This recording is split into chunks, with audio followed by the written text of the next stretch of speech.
Excerpts from the Cutler Almanac on the Prime Timeline detailing the beginning of the Timeline War.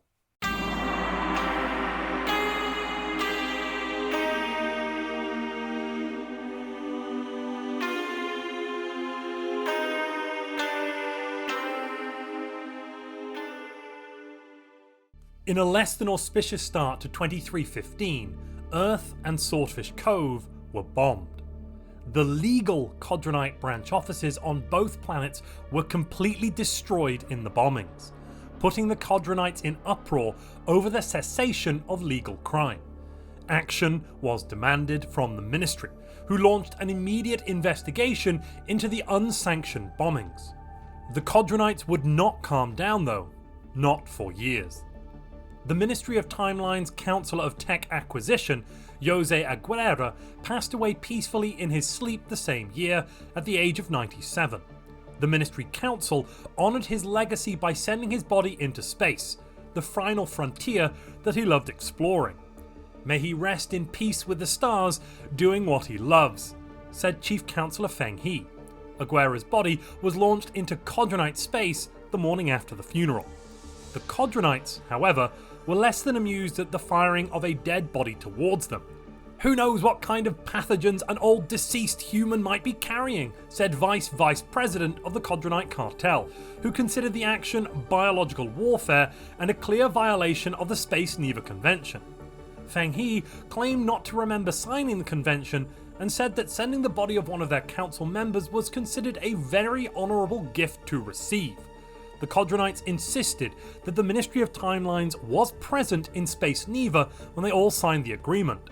Feng He quickly changed the topic back to discussing their branch offices.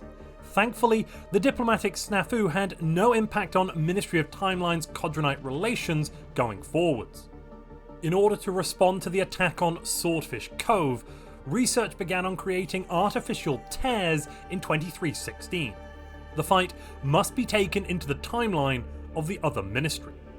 Almost 3 years later, the research led to an artificial tear, the first of its kind, being created in the Urom system. A number of stealthed ships were sent through the tear to complete active reconnaissance while staying entirely undetected. The chief scientist within the ministry personally oversaw the operation, commanding one of the fleet. "It'll be fine," said the chief councillor. A cloaked science ship from the Ministry of Timelines delivered a report having conducted active reconnaissance operations on the Earth of the Prawn Timelines. The report shattered previous assumptions the Ministry of Timelines had made about the Prawn Timeline. It transpired that the Ministry of this Prawn Timeline was actually human in nature, which only raised more questions about their threat level. Are humans more or less dangerous than prawns? What if prawns were human-sized? Or the humans prawn-sized? How do humans taste with a Marie Rose sauce? There was so much research to do. What was known was that the ministry was not led by prawns. Instead, they had set up a galactic organisation called the Accords, which they seemed to be running. Everyone else had to pay the Accords taxes that the ministry then oversaw the spending of. So almost exactly the same as our ministry. Further investigation later revealed that the Accords leadership actually rotated, and no member required convincing to sign on with the threat of force, or sometimes its application, as they had in our timeline. In 2320, in light of the revelation that most previous intelligence on the enemy ministry was fabricated by that ministry, Chief Councillor Feng He ordered a purge of all surveillance and counter-surveillance personnel in the ministry to root out the rot. Due to this decision, many key ministry records during this time were lost or not recorded in their entirety, as the writers and recorders were fired and left in some godforsaken backwater timeline, and on occasion they weren't even replaced. The rise of AI to do human jobs had been greatly exaggerated. The ministry went to confront the Bell-Boss Emperor in 2323, who didn't really listen and simply complained about a plot by the Blom. He claimed that the Blom intended to infect the galaxy with Javorian pox by lacing it in the exotic gases that they exported, and the Codronites then sold to kids on street corners at a premium. Unfortunately, the Codronites listened in on the call, ministry note, It had accidentally been invited to join the call and became outraged at the actions of the hegemony. The ministry promised to investigate the Pox accusations, but that in the meantime, the hegemony should stop their illegal bombings of legal criminal activities. In 2327, the ministry visited the Codronites, Belbos, Blom, and one of the Belbos vassal nations, the Shantarian Galactic Hierarchy, in the other timeline. The ministry looked for weaknesses, gaps within the Accords. They found little, but tried to stir up confusion and discord, telling them all Accords taxes were about to double. The Blom admitted the next year in 2328 to adding Pox to their exported gases, but promised not to do it anymore. They had not realised it was more than just a great extra flavour. While performing active intelligence above the alternate Earth, contact was lost with the chief scientist of the ministry in 2329. A raiding party managed to detect his cloaked vessel and boarded it, making off with the second highest ranking official in the ministry. In the same year, after learning that the Councillor of Tech Acquisition, Ethan Rivers, had been captured and probably subjected to enhanced interrogation techniques, the Ministry of Timelines began a retaliation operation. The 12th Fleet, under the command of Admiral Fred Bloom, used their cloaking fields to penetrate all the way to the alternative Earth. They then assaulted the orbital ring above the planet and seized control of the ring for a few days. Using this as a staging ground, operatives dropped down onto the surface of the planet in an attempt to find Ethan Rivers, and maybe extract a high-value official of the alternative ministry's government. Unfortunately, the Marines of the 12th Fleet were unable to find anyone of note on the planet. As the assault did not yield its desired results, the Admiral, a childhood friend of Ethan Rivers, swore vengeance for his presumed death. He uttered, "Ethan died, Fred arrived," as he gave his fleet the command to fire at will. The brave sailors of the 12th Fleet adopted his words as their new motto to immortalise the mission. After the attack, the ministry was quickly engaged by enemy ministry forces.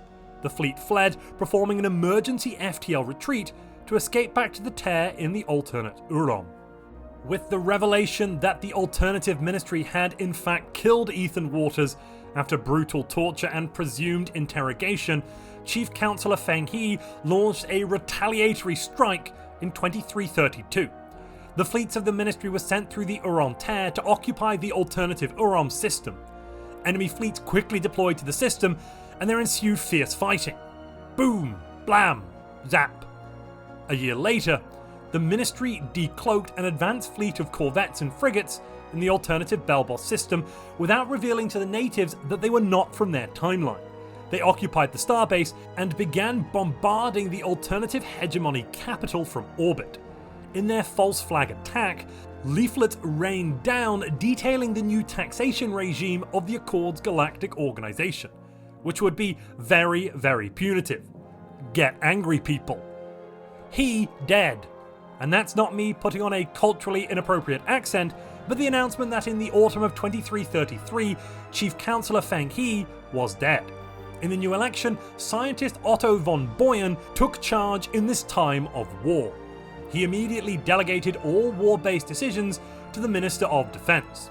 Well, he, that is Feng He, didn't delegate war-based decisions to the minister because he, Feng He, was dead, but he, von Boyen, did. Thankfully, there will be no more confusions after he, that is Feng He, died, and he, also Feng He, was replaced by, nuts, he's cousin, twice removed, Bo He. Look forward to more he jokes, everyone. The lethargic military of the alternative hegemony finally mustered and attacked the ministry fleets above their capital in 2334. They caused the fleets to withdraw, but not before the crown prince of the hegemony had been abducted from the planet's surface. At the end of 2334, Eleanor DeVille, leader of the alternative ministry, appeared within the chambers of the High Council. The security services responded immediately and attempted to apprehend this known enemy of the ministry. Unfortunately, they did not succeed, and instead died instantly of a heart attack, along with the entirety of the High Council and all other politicians on Earth. Eleanor then disappeared. That was one big heart attack.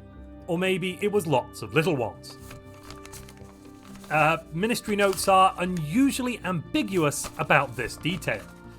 In the wake of this inexplicable and hostile act, new special orders were given, should Eleanor attack again. Additionally, special research groups were set up to gather data on the Eleanor phenomenon and devise countermeasures to her apparent abilities, whatever they might be.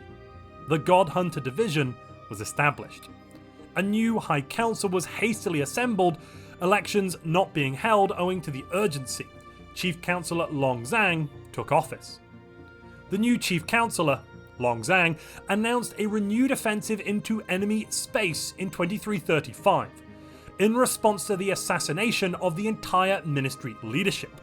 The Ministry would do more than establish a foothold in the alternative Urom system. They would go for the Heart of Darkness and attempt to take the alternative Earth. After occupying a number of systems around Urom, it took only a year before the new offensive had been stalled by the arrival of other members of the Accords. Eleanor had brought in some local muscle under the pretense that this conflict was a civil war within her own ministry. In 2339, the Ministry flipped the allegiance of the heir, who was their honoured guest, on an alternative version of Belboss. They held him in a timeline where Belboss had never discovered FTL. The Ministry then gave him the choice of ruling there or returning to his own Belboss to rule, as long as he agreed to the odd favour every now and then. What the heir didn't know was the Ministry had installed a microscopic pellet of antimatter in one of the heir's teeth, along with a bunch of surveillance tech to keep an eye on him. If he didn't follow instructions or was taken by the alternative Ministry, bad things would happen. Upon his return to Belboss in 2340, the heir was subjected to deep scans, which revealed that there was something unusual about his tooth. In an attempt to find out more, the Belboss doctors managed to nullify the electromagnetic field containing the microscopic antimatter pellet. All standard procedure, of course, until it then touched regular matter and bad things happened. The heir was no more, and neither was half of the planet he had been on, which happened to be a key industrial world in the alternative hegemony. Eleanor was detected arriving on the island of Hawaii on Earth in 2342. In response, the Eleanor Protocol was activated. A massive tear was opened above the planet by the Ministry, and a small moonlet from an alternative timeline was dropped onto Eleanor. Millions died. Hawaii was removed from the map, and the sky was filled with ash in the aftermath. But the God Hunter Division believed they had successfully eliminated Eleanor, and they all gave each other high fives. Glass half full and all of that. The Navy was pushed all the way back to Urom in 2346, and forced to retreat into our original timeline by the combined navies of the Accords members. One enemy Ministry fleet then attempted to cross through the tear in Urom to bring the fight into our timeline. In a show of force to dissuade enemy aggression, the Ministry opened a tear above the alternative Earth and dropped another moonlet onto an alternative Hawaii, again killing millions and removing Hawaii from the map. The enemy Ministry fleet then seemed to dissolve into a fine grey mist. The God Hunter Division were particularly excited when this event was made known to them, because apparently that division really hated friendly nations and good surfing. Both sides sat in their respective Uroms, waiting for the other side to blink. The Ministry blinked first in 2349. On seeing the other members of the Accords leave the alternative Ministry's territory, the Navy seized the initiative and attacked. They blasted through the defensive on Urom and made straight for the alternative Ministry's Earth, hoping to force a quick capitulation. In the same year, the alternative Ministry unleashed a weapon from the Forbidden Arsenal. Nicknamed Tony Adams, they used the Reality Perforator to eliminate all ships in the alternative timeline and close the Urom tear, sealing it shut entirely. Now that's a solid defense. Eleanor appeared in the chambers of the High Council in 2351, claiming to want to chat. Springing into action, the God Hunter Division attempted a new plan, and also sacked quite a few people for failing to get her last time. Not finding another version of Hawaii to drop a moonlet on, they instead crafted an artificial tear around Eleanor, forcing her into a prison timeline. one devoid of matter or energy, where the universe just hadn't quite come into existence. Stage 2 of the plan then swung into action. That entire timeline was targeted with an anti-tearing field, preventing Eleanor from escaping. The Great Butcher seemed to be contained, at least for now. The scientists were not entirely sure how long the field would last, though. Codronites from the alternative timeline then managed to set up branch offices within the hegemony of Belboss in our timeline in 2354. This bizarre event requires further investigation. A plan years in the making finally bore fruit in 2356. While the Emperor of the Alternative Ministry was on the toilet and alone... Why do Ministry notes state he was alone on the toilet? Who would he be with? Anyway, a small tear was opened. Ooh, ouch. They literally ripped him a new arsehole. Just kidding, no. But the tear did allow him to be replaced with an artificially aged clone. One loyal to our ministry. Please refer to the next chapter for further excerpts from the Cutler Almanac on the Prime Timeline.